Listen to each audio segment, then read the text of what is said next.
السلام عليكم ورحمة الله وبركاته.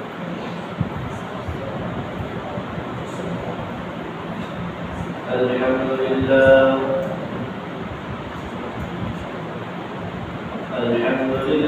نحمده ونستعينه ونستغفره ونؤمن به ونتوكل عليه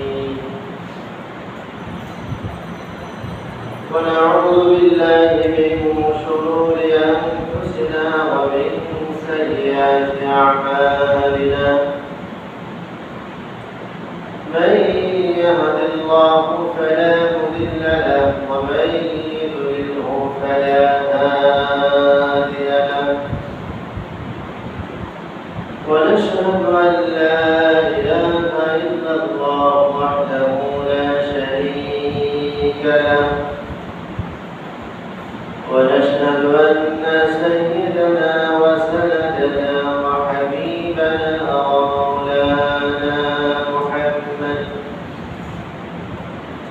الذي أرسله بالحق بشيرا ونذيرا وداعيا إلى الله بإذنه وسراجا منيرا. أما بعد فقد قال الله تعالى في كلامه المجيد وفرقانه الحميد. أعوذ بالله من الشيطان الرجيم. بسم الله الرحمن الرحيم. واعبدوا الله ولا تشركوا به شيئا وبالوالدين إحسانا. وقال رسول الله صلى الله عليه وسلم: بين العبد والكفر ترك الصلاة. وقال تعالى: إن الله وملائكته يصلون على النبي يا أيها الذين آمنوا صلوا عليه وسلموا تسليما. اللهم صل على محمد وعلى آل محمد كما صليت على إبراهيم وعلى آل إبراهيم إنك حميد مجيد. اللهم بارك على محمد وعلى آل محمد كما باركت على إبراهيم وعلى آل إبراهيم إنك حميد مجيد. سبحانك لا علم لنا إلا ما علمتنا إنك أنت العليم الحكيم. جزى الله عنا محمدا ما هو أهله.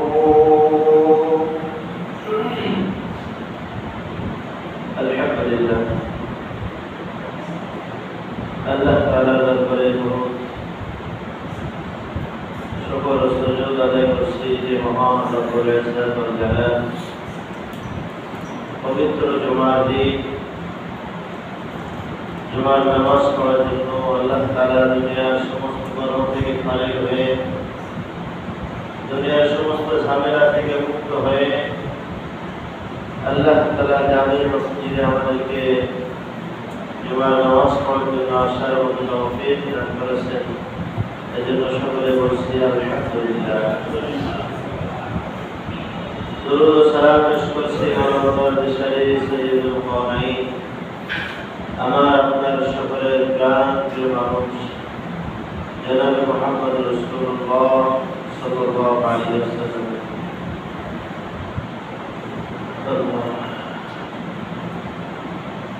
জুমার দিন আল্লাহ তাআলার কাছে অত্যন্ত প্রিয়, অত্যন্ত আল্লাহ তাআলার কাছে মাহবুব। জুমার দিন আল্লাহ তাআলার কাছে খুবই পছন্দনীয় দিন। তারপর জুমা হচ্ছে সপ্তাহের মধ্যে 7 দিনের মধ্যে শ্রেষ্ঠ দিন জুমার দিন। জুমার প্রস্তুতি আসলে আমাদের আস্তে আস্তে অনেক দেরি। হযরত সাহাবা کرام রাদিয়াল্লাহু তাআলা আনহুম আজমাইন বৃহস্পতিবার থেকে জুমার প্রস্তুতি গ্রহণ করতেন। আমি আগামীকাল জুমার নামাজ পড়ব। পরিষ্কার পরিচ্ছন্ন হওয়া, হাত পায়ের নখ এগুলো কেটে ফেলা, মোষ লম্বা হলে গোসল শুরু করে ফেলা, গোসল করে ভালো পোশাক পরিধান করে আগে আগে মসজিদে এসে ইমামের কাছাকাছি বসা। এটা হলো প্রথম একটা সুন্নাহ। আল্লাহ তাআলা আমাদেরকে আমল করার তৌফিক দান করেন। গত জুমায় আলোচনা করতেছিলাম যে হক সম্পর্কে, বান্দা এবং মানুষের হক, অধিকার। মানুষের হকের ব্যাপারে আমরা সচেতন না, কারণ আমরা তো আল্লাহ তাআলার হুকুমকে পুরোপুরিভাবে আদায় করতে পারি না। যারা আল্লাহ তাআলার হুকুমের ব্যাপারে সচেতন নয়, তারা বান্দার হুকুমের ব্যাপারে, বান্দার হকের ব্যাপারেও সচেতন নয়। এজন্য আল্লাহ তাআলার হকের ব্যাপারে, হুকুমের ব্যাপারে আগে সচেতন হওয়া, এরপর বান্দার হকের সাথে আমাদের যে সম্পর্ক, সে হকের ব্যাপারে আমাদের যথেষ্ট সতর্ক থাকা। আমার দ্বারা, আমার হাতের দ্বারা, কথার দ্বারা আমার প্রতিবেশীর হক যেন নষ্ট না হয়, আমার স্ত্রীর হক যেন নষ্ট না হয়, আমার ছেলেমেয়ের হক যেন নষ্ট না হয়, আমার বোনের হক যেন নষ্ট না হয়। এ ব্যাপারে আমাদের খুবই সতর্ক থাকা। আমরা যেখানে বসবাস করি, আমাদের চারিপাশে মানুষ বসবাস করে থাকে, যাদের সঙ্গে আমাদের উঠা বসা, যাদের সঙ্গে আমাদের চলাফেরা, যাদের সঙ্গে আমাদের লেনদেন, যাদের সঙ্গে আমাদের মুআমালাত, যাদের সঙ্গে আমাদের মুআশারাত, এক কথায় যাদের সঙ্গে আমাদের উঠতে হয়, চলতে হয়, বসতে হয়, দেখা হয়, তাদের হক সম্পর্কে সচেতন হওয়া, তাদের হক, তাদের অধিকার সুন্দরভাবে আদায় করা, এটা ইবাদত।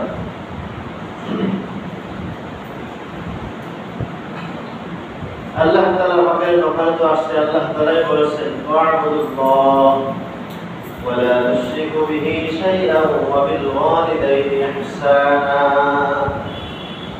বান্দা আল্লাহ তাআলার ইবাদত বন্দেগী করো, আল্লাহ তাআলার সঙ্গে শরীক করো না, পিতা-মাতার সঙ্গে ইহসান করো, ভালো ব্যবহার করো।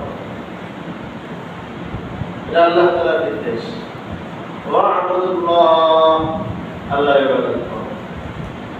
আল্লাহর ইবাদত কি? শুধু নামাজ পড়া না, শুধু রোজা রাখা না, এক কথায় বলতে হয় আল্লাহ তাআলার যাবতীয় হুকুম মেনে নেওয়া, এর নাম ইবাদত। আল্লাহ রাব্বুল আলামিন বলেন واعبدوا الله ولا تشركوا به شيئا বান্দা আমার ইবাদত করো, আমার সঙ্গে কাউকে শরীক সাব্যস্ত করবে না। ইবাদত করা হয় আল্লাহ তাআলার হুকুম করা হয়। আল্লাহ রাব্বুল ইজ্জত ওয়াল জালাল যত হুকুম করেছেন বান্দাদের প্রতি সব হুকুমকে কঠোরভাবে পালন করা। আল্লাহ রাব্বুল ইজ্জত ওয়াল জালাল যত নিষেধ করেছেন সব নিষেধ বিষয় থেকে বেঁচে থাকার নাম ইবাদত। আল্লাহ তাআলার হক যদি কেউ নষ্ট করে, হক যদি পুরা না করে, নামাজ না পড়ে আল্লাহ তাআলার ইচ্ছা সাজা হতে পারে, না হতে পারে আল্লাহ তাআলার ইচ্ছা। হজ ফরজ হজ না করলে আল্লাহ তাআলার ইচ্ছা সাজা হবে, না হয় আযাব দিবেন, গ্রেফতার করবেন। বান্দার ব্যাপারে আল্লাহ তাআলা বলেন, বান্দা যদি মাফ না করে আমি আল্লাহ তাআলা বান্দার হক মাফ করব না। এজন্য পয়গম্বর আলাইহিস সালাম বলেন, বান্দার হক হচ্ছে আমরা যেখানে বসবাস করি, আমাদের চারিপাশে মানুষ বসবাস করে, হিন্দু হোক, মুসলিম হোক, খ্রিস্টান হোক, অন্য ধর্ম হোক না কেন, আমরা ঠিক যেখানে বসবাস করি আমাদের চারিপাশে যারা বসবাস করে, যাদের সঙ্গে আমাদের চলাফেরা, যাদের সঙ্গে আমাদের লেনদেন হয়, যাদের সঙ্গে আমাদের মুআমালাত মুআশারাত, এদের সঙ্গে সুন্দর আখলাকের সাথে চলা, আমার দ্বারা আমার প্রতিবেশী কষ্ট না পায়। আমি যেখানে বসবাস করছি আমার পাশেই একজন অমুসলিম বসবাস করে, পয়গম্বর আলাইহিস সালাম বলেন, অমুসলিম বসবাস করলেও তার সঙ্গে ভালো ব্যবহার করার নাম হলো ঈমান। তুমি মুসলমান ঠিক আছে, কিন্তু পাশে যে বসবাস করে সে যদি হিন্দু হয়, অমুসলিম হয়, তার সঙ্গে খারাপ ব্যবহার করা যাবে না, এটা ইসলাম। অমুসলিমের ব্যাপারে আল্লাহ তাআলা বলেন, পয়গম্বর আলাইহিস সালাম অসংখ্য হাদিসের মধ্যে বলেন, ঘরের পাশে যদি কোনো অমুসলিমের ঘর থাকে সেই ঘর নিরাপদ থেকে মুসলমান সতর্ক থাকবা। এটা হলো একজন অমুসলিমের ব্যাপারে যদি একজন মুসলমান থাকে তাহলে আরো তার বেশি অধিকার হক, সেজন্য আমার তার কষ্ট না পায় সাধারণ মুসলমান। এরপরে পয়গম্বর বলেন, যদি নিজের ভাই বসবাস করে তাহলে তিনটা অধিকার। এক নাম্বার, ভাই হিসাবে সে আমার অধিকার পাবে, আমার দ্বারা সে কষ্ট পাবে না। দ্বিতীয় নাম্বার, মুসলমান হিসাবে। তিন নাম্বার, প্রতিবেশী হিসাবে। তিনটা অধিকার তার রয়েছে। কিন্তু আমাদের অনেক সময় বাড়ি উঁচা হলে, বড় বাড়ি হলে নিচের দিকে আমাদের খেয়াল থাকে না। আমরা অনেক সময় ময়লা আবর্জনা উপর থেকে ফেলে দিচ্ছি, শুধু ফেলাচ্ছি, পানি ফেলাচ্ছি, এতে কি হয়? প্রতিবেশীর কষ্ট হয়। অনেক সময় মুখ ফুটে বলতে পারে না, তাকে ভেতরে ভেতরে তার কষ্ট হয়। এমন না হয়। তারপর পয়গম্বর আলাইহিস সালাম বলেন, বান্দা যেখানে বসবাস করো সেখানে তোমার চারিপাশে যারা বসবাস করে তারা তোমার ভাই। ইন্নামাল মুমিনুনা ইখওয়াতুন ফাসলিহু বাইনা আখাওয়িকুম ওয়াত্তাকুল্লাহ লাআল্লাকুম তুরহামুন। আল্লাহ তাআলা বহু জায়গার মধ্যে বলেন যে একজন মুসলমান আমার মুসলমান ভাই, ভাই ভাইয়ের সাথে সুন্দরভাবে আচরণ করে চলবে, বসবাস করবে। পয়গম্বর আলাইহিস সালাম বলেন, আল্লাহ তাআলার হক তো পুরোপুরি আদায় করবা, সাথে সাথে কোনো বান্দার হক যেন নষ্ট না হয়, বান্দার সাথে যেন কোনো খারাপ আচরণ করা না হয়, খারাপ ব্যবহার না করা হয়, সতর্ক থাকা। আমার স্ত্রীর হক রয়েছে, আমার বোনের হক রয়েছে, আমার ভাইয়ের হক রয়েছে, আমার প্রতিবেশী যারা আছে তাদের হক রয়েছে। প্রতিবেশীর সঙ্গে ভালো আচরণ করা, প্রতিবেশীকে কষ্ট না দেওয়া। পয়গম্বর আলাইহিস সালাম বলেন, যারা প্রতিবেশীকে কষ্ট দিবে না, ভালোভাবে সুন্দরভাবে তাদেরকে দেখে শুনে রাখবে, এরাও আমার সঙ্গে জান্নাতে বসবাস করবে। প্রতিবেশীকে কষ্ট না দেওয়া,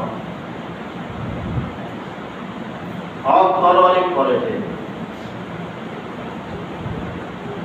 করবে।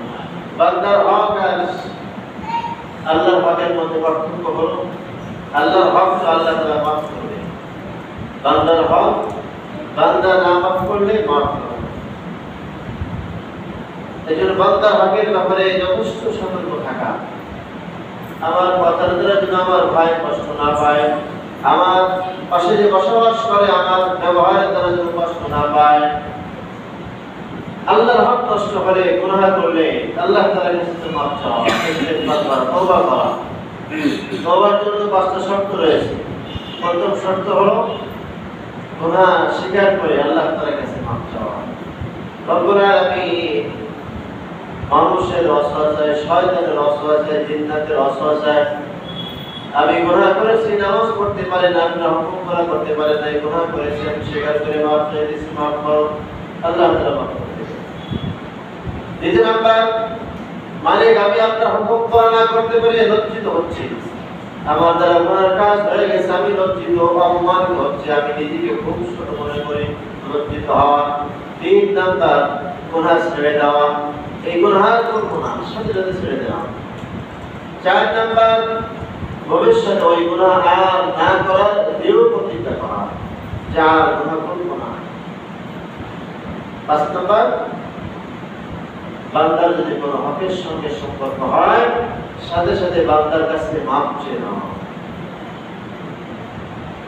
এই 5টা স্তর আছে গুনাহ ছেড়ে দেওয়া বা ইস্তেগফার কবুল হওয়ার জন্য, এই 5টা কথা।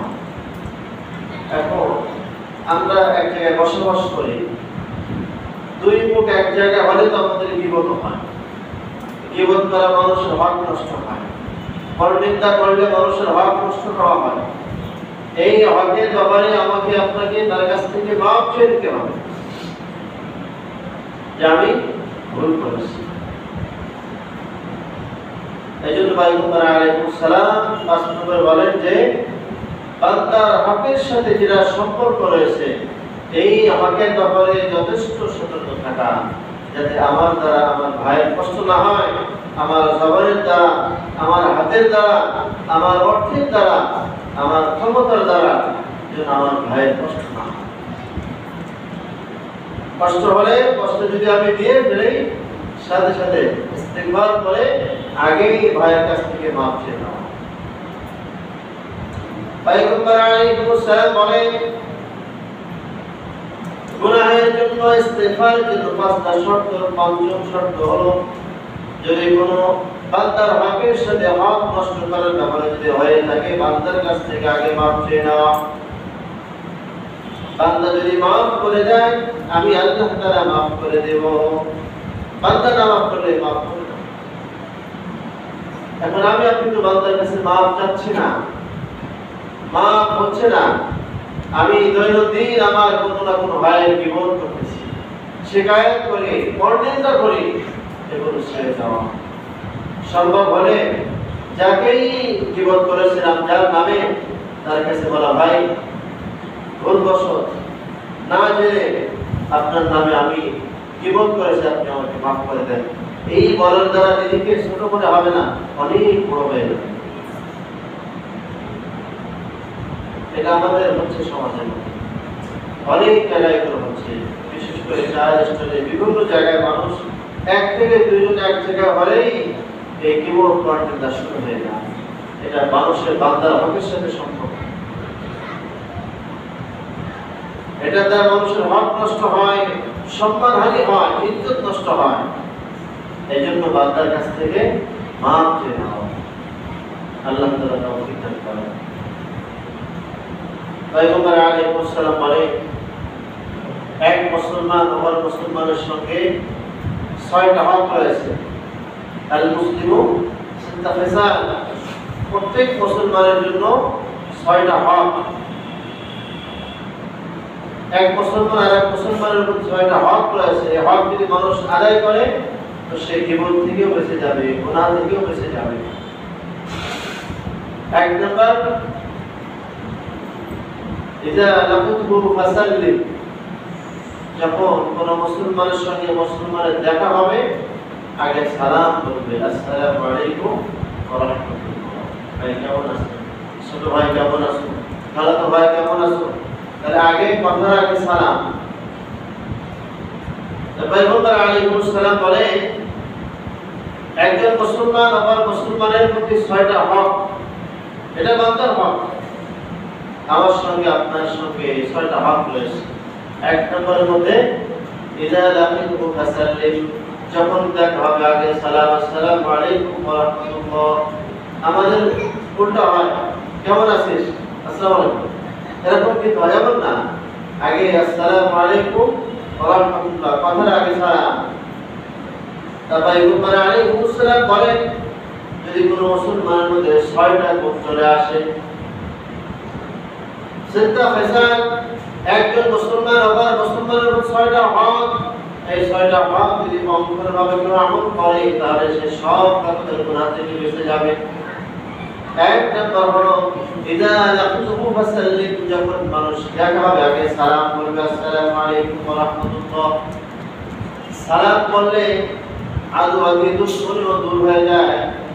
যখন মানুষের সঙ্গে মানুষ দেখা হয় না, কথা হয় না, একজন মানুষের যখন শত্রু থাকে, তখন যখন দেখা হবে তাহলে সালাম বলে, তখন তার ভিতরে নমনীয় চলে আসে। একজন আমার শত্রু, জায়গা জমি হোক বা মামা মোকাদ্দামাতি হোক, যে হোক না কেন, কোনোভাবে আমার সঙ্গে শত্রুতা হয়ে গেছে, এখন যদি দেখা হলেই আমি সালাম দিই বা সেই সালাম দিই, তখন প্রভাব করে কি হবে যে না ভাই মনে হয় নরমে আসতেছে, আমার প্রতি মনে হয় সদয় হচ্ছে, নমনীয়তা আসতেছে, আমরা মিলে যাব, আমরা দূরত্ব রাখবো না। এই জন্য পয়গম্বর আলাইহিস সালাম বলেন ইযা লাকিতুহু ফাসাল্লিম, যখন দেখা হবে আগে সালাম বিনিময় করবা। সালামের মাধ্যমে মানুষের মধ্যে সম্পর্ক তৈরি হয়। অপরিচিত মানুষ, যাকে আমি চিনি না আপনি চিনেন না, একদিন সালাম হলো, পরের দিন আবার সালাম হলো, এইভাবে দেখবেন আস্তে আস্তে কেমন যেন আমার খুব কাছের মানুষ, আরে যাকে হলে সালাম বিনিময় হয়, আমার সঙ্গে খুব সম্পর্ক ভালো, তার সঙ্গে আমার সম্পর্ক রয়েছে। এটা এই সালামের বিনিময় হতে হতে মানুষের সঙ্গে আল্লাহ তাআলা কাছে এনে দেয়, দূরে থাকা মানুষ নিকটবর্তী চলে আসে। তাই পয়গম্বর আলাইহিস সালাম বলে 6 হকের মধ্যে এক নম্বর হক হলো ইযা লাকিতুহু ফাসাল্লিম, দেখা মাত্রই সালাম বিনিময় করবে, সালামের সাথে কথা হবে। আল্লাহ আদম আলাইহিস সালামকে যখন আল্লাহ তাআলা সৃষ্টি করলেন, এরপরে ফেরেশতাদের সঙ্গে যখন প্রথম দেখা হলো আদম আলাইহিস সালামকে, আল্লাহ তাআলা বললেন যে আপনি সালাম করুন। তার মানে সালাম দিয়ে আদম আলাইহিস সালামের সঙ্গে কথা সূচনা হয়েছে, কথা শুরু হলো সালামের মাধ্যমে। এরপর ফেরেশতা যখন আদম আলাইহিস সালামকেও সালাম করলেন, নবীও সালাম করলেন, উভয়ের মধ্যে সম্পর্ক হয়ে গেল। তাই পয়গম্বর আলাইহিস সালাম বলে ফেরেশতারা কোনদিন জানতো না যে আদম এমন হবে। আল্লাহ তাআলা নিজ কুদরতে সুন্দরভাবে নিজ তত্ত্বাবধানে মানুষ সৃষ্টি করেই আল্লাহ তাআলা ফেরেশতাদেরকে বললেন, দেখো আমার তোমরা যেটা নিষেধ করেছিলে, দেখো আমি কত সুন্দর করে আদম বানিয়েছি, মোলাকাত করো, সাক্ষাৎ করো, সালাম দিয়ে কথা শুরু করো, কত সুন্দর কথা।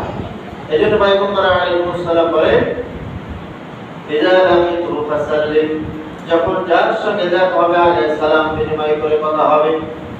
শুধু তাই নয়, পয়গম্বর আলাইহিস সালাম বলেন উম্মতি মুহাম্মাদী সহ সারা বিশ্বের সারা নবীর উম্মত যখন জান্নাতে প্রবেশ করবে, সব জান্নাতের দ্বার-লক্ষী ফেরেশতারা তখন তাদেরকে সালাম দিয়ে স্বাগত জানাবে, আসসালামু আলাইকুম বলে স্বাগত জানাবে।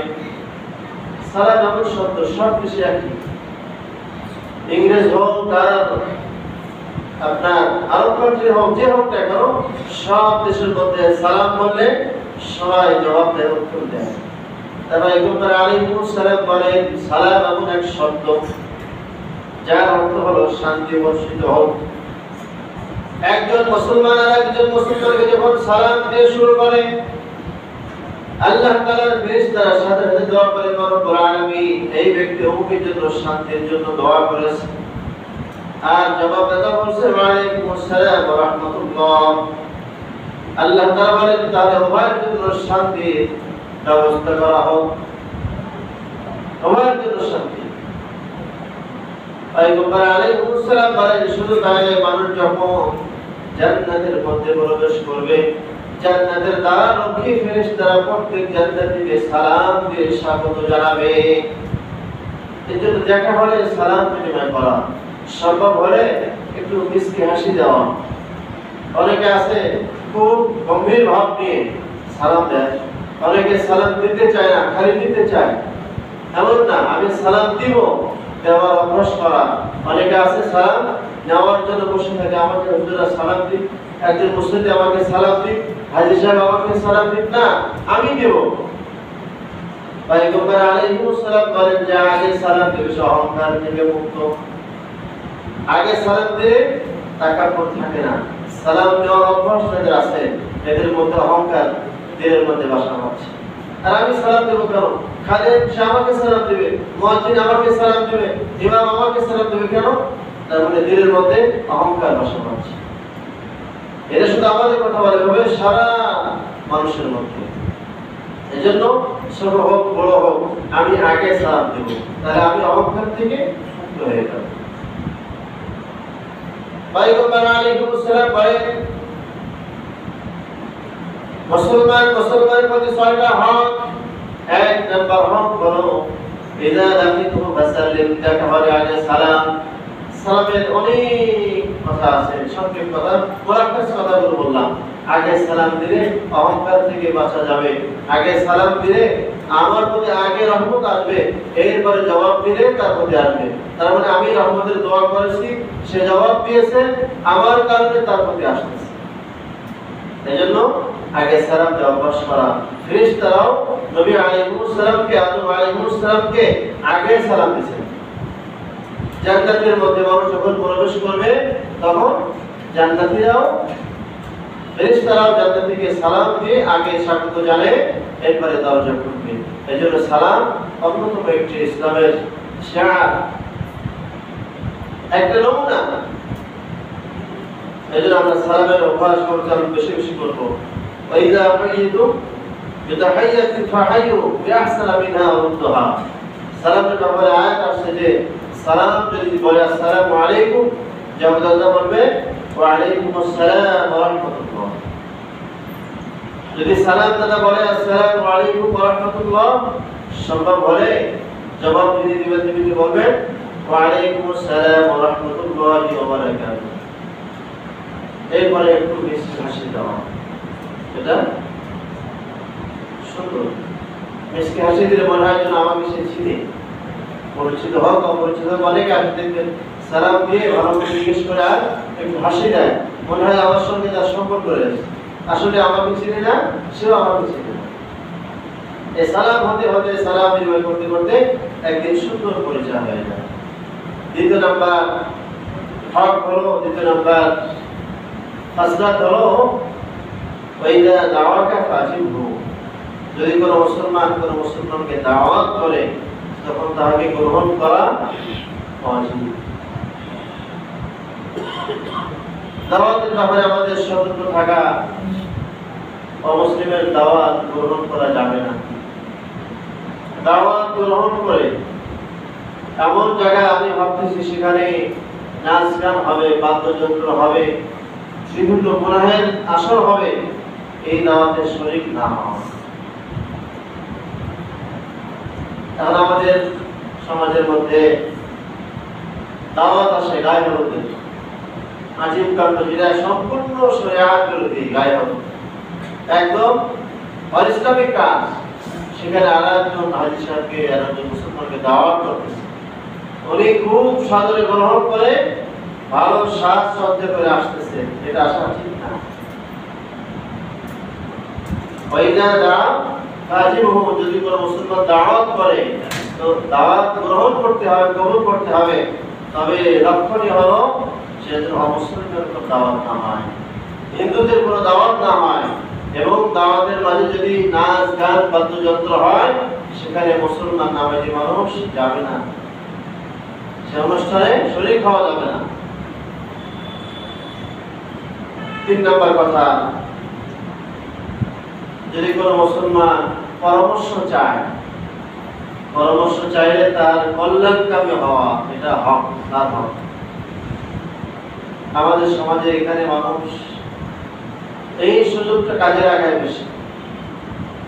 যদি কোনো মুসলমানের কাছে পরামর্শ চায়, হেল্প চায়, যুক্তি পরামর্শ চায়, এই পরামর্শ চাওয়ার ব্যাপারে সে ভাবে সে দুর্বল, তাকে ঘায়েল করে, কথা দিয়ে হোক, বিভিন্ন ভাবে কাছে হোক, তাকে এও প্রতিবন্ধ করে যে তার একটা আমি তার দুর্বল একটা পয়েন্ট পেয়ে গেছি, এটা ঠিক না, হক নষ্ট হয়ে যাবে। এই জন্য পয়গম্বর আলাইহিস সালাম বলে, যদি কোনো মুসলমানের কাছে পরামর্শ চায়, গ্রহণ করে, ভাই আমাকে একটু পরামর্শ দিয়ে কি করব, এটা কিভাবে কি করলে ভালো হয়, আপনি তার কল্যাণকামী হবেন, তার ভালো যেটা আপনার দিকে যেটা আসে, যেটা এটা করলে ভালো হয়, এটা আমার মনে হচ্ছে ভালো হবে, সেই পরামর্শ তাকে দেওয়া, এর বাইরে কিছু বলা তার হক নষ্ট করা হবে। এই জন্য পরামর্শ চাইলে কল্যাণকামী হওয়া।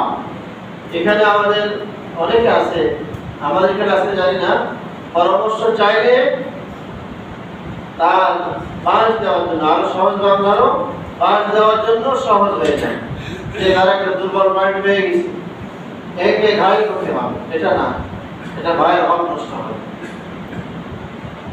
তাই পয়গম্বর আলাইহিস সালাম বলে, যদি কোনো মুসলমানের কাছে পরামর্শ চায়, তাহলে তার কল্যাণকামী হওয়া, অকল্যাণকামী হওয়া বান্দার হক নষ্ট করা। আমার কাছে সে পরামর্শ চাচ্ছে, যেটা ভালো হবে তার জন্য সেটাই বলবো, বুঝছেন? এই ব্যাপারে তো আমার ভালো জ্ঞান নাই, আমি বলতে পারতেছি, ওখানেই থাকতো, আর সামনে বাড়া যাবে না। 4 নম্বর, কোন মুসলমান যদি হাসি দেয়, হাসি দিলে হাসির জবাবে আলহামদুলিল্লাহ বলতে হয়। হাসির আদার 4টা কাজ। 1 নম্বর কাজ হলো যত সম্ভব চেষ্টা করবে হাসিকে নমনীয় পর্যায়ে নিয়ে আসা, শব্দ কম হয় এমন, মাঝে মধ্যে এমন হাসি হয় মানুষ ভয় পেয়ে যায়, হ্যাঁ, চেষ্টা করবে যে হাসির আওয়াজ কমানো যায় কিনা। তাহলে 4 কাজের 1 নম্বর কাজ হলো হাত অথবা কাপড় দিয়ে শব্দকে কমানো। 2 নম্বর কাজ হলো হাসির সময় আওয়াজ যত ছোট করা যায়। 3 নম্বর কাজ হচ্ছে হাসির সময় হামিদাল্লাহ, আলহামদুলিল্লাহ বলা, আর জবাবদাতা বলবেন আলহামদুলিল্লাহ। আর 4 নম্বর কাজ হচ্ছে জবাবদাতা বলবেন 4 নম্বর কাজ আলহামদুলিল্লাহ। এই হাসির হলো 4 কাজ। 5 নম্বর, ওয়াইদা মারিদ, যখন মানুষ অসুস্থ হবে কোনো মুসলমান, তো দেখতে যাওয়া। অসুস্থ হলে আমার ভাই, আমার বোন, আমার আত্মীয়স্বজন, আমার প্রতিবেশী, আমার যে এলাকায় বসবাস করি, ওখানে কেউ অসুস্থ হয়েছে, তো সম্ভব হলে দেখতে যাওয়া। আমাদের সমাজের মধ্যে যেটা ঘটে, অসুস্থ হলে আমরা খোঁজখবর করে নিই না, আর সংবাদ পেলে দেখতেও যায় না, ভয় আবার গেলে আমরা কি খরচ হবে, কি হবে।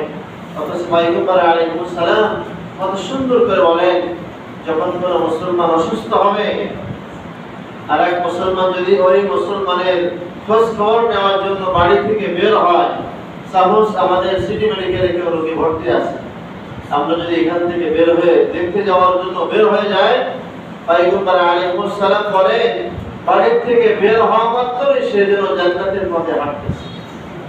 সুবহানাল্লাহ। পয়গম্বর আলাইহিস সালাম বলেন, যখন কোন মুসলমান অসুস্থ হবে আর এক মুসলমান যদি দেখতে যায়, সে জান্নাতের মধ্যে কেমন যেন ফলের বাগানে ফল পাচ্ছে, আরোহণ করতেছে। জান্নাতের বাগানের মধ্যে ফল পড়বে, সে যেন খাচ্ছে, জান্নাতের বাগানে ঘুরতেছে। পয়গম্বর আলাইহিস সালাম বলেন, শুধু তাই নয়, অসুস্থ মানুষকে দেখতে যাওয়া এটা জিহাদে যাওয়ার মতো সওয়াব। অসুস্থ মানুষকে দেখতে গেলে যদি কেউ ভালো কেউ নিশ্চিত রাখবো, কারণ হাদিয়া কোম্পানি যায় পয়গম্বর আলাইহিস সালাম বলেন এটা সম্পূর্ণ সরকার সব পেয়ে যাবে। 200 টাকা খরচ হলো, 500 টাকা খরচ হলো, এই সম্পদটুকু যদি জিহাদের ময়দানে খরচ করলে, দ্বীনের পথে খরচ করলে যেমন সব হতো, আল্লাহ তাআলা সম পরিমাণ সওয়াব দান করবেন। মাঝখানে কি হবে? আমি আমার ভাইকে দেখতে গেলাম, আমি আমার মুসল্লিকে দেখতে গেলাম, মুসল্লিরা আমাকে দেখতে গেল, আমি আরেকজনকে দেখতে গেলাম, এই যে উভয়ের মাঝে একটা সম্পর্ক তৈরি হয়ে গেল। না, মুসল্লি ভালো, ইমাম সাহেব ভালো, অমুক ভালো, আমার খালাতো ভাই খুব ভালো, অসুস্থ হওয়া মাত্রই আমাকে দেখতে আসছে, সে মহা খুশি হয়ে যাবে। পয়গম্বর আলাইহিস সালাম বলেন তাই নয়, যখন দেখতে যাবা, দেখতে যে রোগীর মাথার কাছে বলবা, যে তাকে সান্ত্বনা দেওয়া, তাকে ভয় না করো, না যে রোগ হয়েছে তার বাঁচবে না, তো শেষ, ক্যান্সার হয়ে গেছে, এমন কিছু না বলা। আরে ভাই কিছু না, সে তো মুহূর্তের মধ্যে সেরে যাবে, আপনি তো অনেক ভালো আছেন, আপনার থেকে আরো অসুস্থ মানুষ বাসার বেডে আছে, হাসপাতালের বেডে আছে, আল্লাহ তো আপনাকে অনেক ভালো রাখছে, মাথায় হাত তোলাবে। পয়গম্বর আলাইহিস সালাম বলে যে মাথায় হাত দেওয়ার সাথে সাথে তার হাতের তালু যত কষ্ট পড়বে সম পরিমাণ সওয়াব আল্লাহ তাআলা দিবেন। তাহলে রোগী দেখতে গেলে কত সওয়াব, অথচ আমরা যেতে চাই না, রিক্সা খরচ হবে, একটু হাদিয়া দিতে হবে, হাদিয়ার প্রয়োজন নাই, আমি দেখতে যে সূরা হোক, সূরা ফাতিহা পড়ে তার গায়ে দাম করব, এটা সহজ হবে। 5 নম্বর, অসুস্থ হলে দেখতে যাওয়া। 6 নম্বর, কোন মুসলমান মারা গেলে জানাজায় শরীক হওয়া। এটা হোক বা না হোক, আমার কাছে যদি খবর আসে অমুক জায়গা থেকে একজন লোক মারা গেছে, সে তো মুসলমান, আব্দুল খালেক নাম, আব্দুল হক নাম, আব্দুল গফর নাম, এমন কোন মুসলমানের খবর যদি আমার কানে আসে, সম্ভব হলে জানাজায় শরীক হওয়া। এখানে পয়গম্বর আলাইহিস সালাম বলেন 2 সূরা, একটা হলো জানাজায় শরীক হওয়া, আর একটা হলো জানাজা সহ দাফন করতে শরীক হওয়া। জানাজায় শরীক হলে এক অহুদ পাহাড়, বিশাল বড় পাহাড়, অহুদ পাহাড়, এই পাহাড় সমান স্বর্ণ যদি আল্লাহ তাআলা রাস্তায় সদকা করে, যেমন সওয়াব হবে, সম পরিমাণ সওয়াব হবে জানাজা শরীক হলে। আর জানাজা শরীক হয়েছে, দাফন করতে শরীক হয়ে গেলাম, পয়গম্বর বলেন 2টা অহুদ পাহাড় সমান সওয়াব হবে। এই জন্য আমাদের মুসলমান অসুস্থ হলে দেখতে যাবো, ভাইয়ের সঙ্গে দেখা হলে সালাম বিনিময় করব, পরামর্শ চাইলে কল্যাণকামী হব, তাকে আমি গালি করব না। আমার কাছে পরামর্শ চেয়েছে, আমি তাকে কল্যাণকামী হয়ে তার জন্য যেটা ভালো সেটা বলবো, নাহলে বলবো ভাই আমার কাছে ব্যাপারে যথেষ্ট খেয়াল নাই, জ্ঞান নাই, আপনি আরেকজনকে জিজ্ঞেস করেন, বেড়ে গেল। অসুস্থ হলে যাবো, কেউ মারা গেলে আমরা কমাসলাম জানাজা শরীক হয়ে দাফন করতে শরীক হব। আল্লাহ তাআলা আমাদের তৌফিক দান করেন, আমরা যারা সুন্নাত করতে পারি না সুন্নাত করেন।